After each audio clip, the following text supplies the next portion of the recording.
Organic, the term popping up more in grocery stores these days. But for organic grain farmer Klaas Martens, natural farming has been a part of his philosophy for the past 20 years.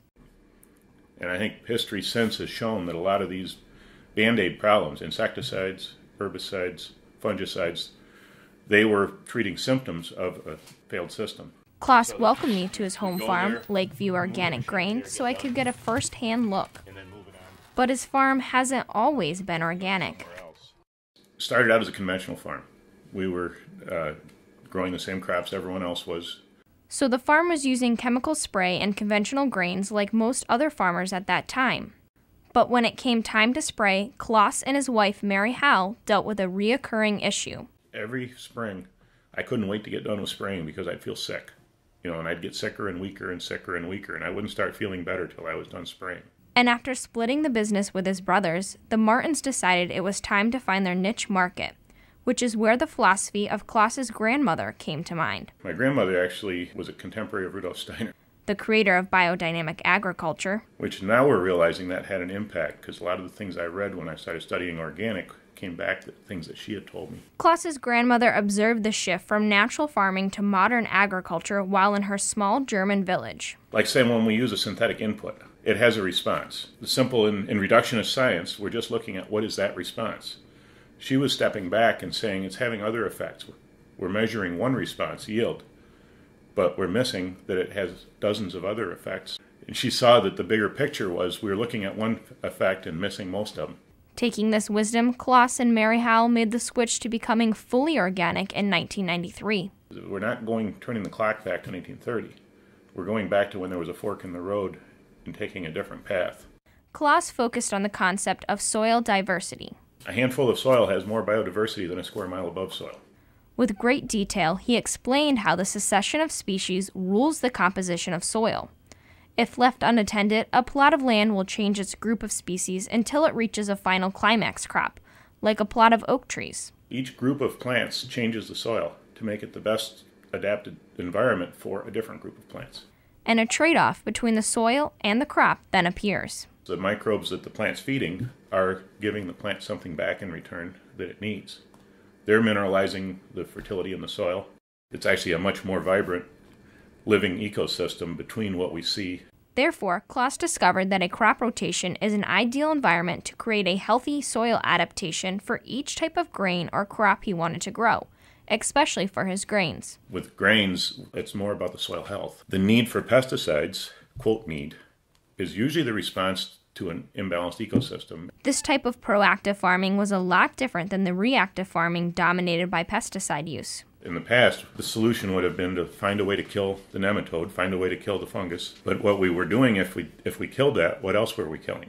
With time, the Martens discovered which species needed to be added as either cover crops or in the crop rotation to yield healthier soils and grains.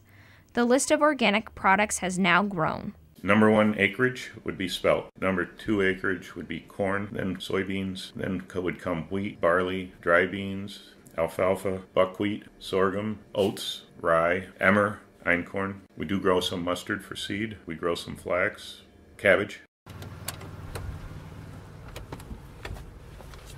Klaas let me ride along to visit his 1,600 acres of different fields spanning over 20 miles. So what we're seeing out there is barley, actually. The barley took a real bad. Barley is the least cold tolerant of any of our grains. With a small farm crew, Klaas and his team plant small portions from February till November to spread out the workload. One form of wheat he grows is einkorn, one of the first forms of cultivated wheat in civilization, literally meaning single grain. The einkorn we visited should be ready by the end of May. What's amazing about it is that it looks so small and then all of a sudden it just explodes.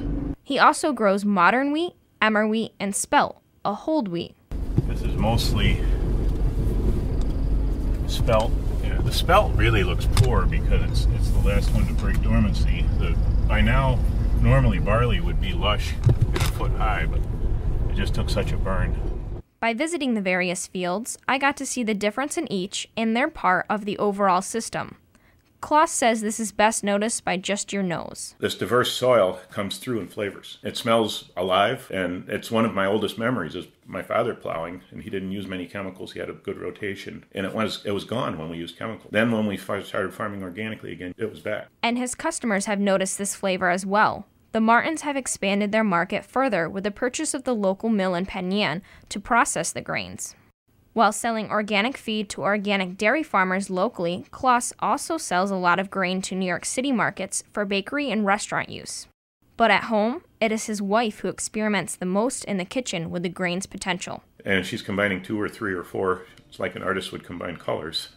When she cooks something, she thinks, I needed a little bit of this grain and I need a little bit of that flavor. And this diverse flavor is what Klaas thinks is missing from a conventional grain and a conventional diet. As a society, we've traded excellence for uniformity. When uniformity becomes the goal, you lose the chance to be really good. But what holds a lot of consumers back from organic is often the price tag. Part of the higher cost is there are external costs to chemical farming that you're paying it, even if you're not paying it in the grocery store. Klaas alludes to the health risks that may show up down the road. He left me with a parable from the book Living Downstream by Sandra Steingraber to explain his philosophy on farming and on food. The book describes a village living next to a waterfall that keeps finding people coming down the waterfall injured. And they figured out all these elaborate ways to resuscitate them and save them and revive them. But they kept getting better and better at that, but never looked at how do we go upstream and prevent them from falling in. To learn more about the Martens and their family, visit LakevieWorganicGrain.com. On behalf of Red Tail Ridge Winery, I'm Danielle Van Giem.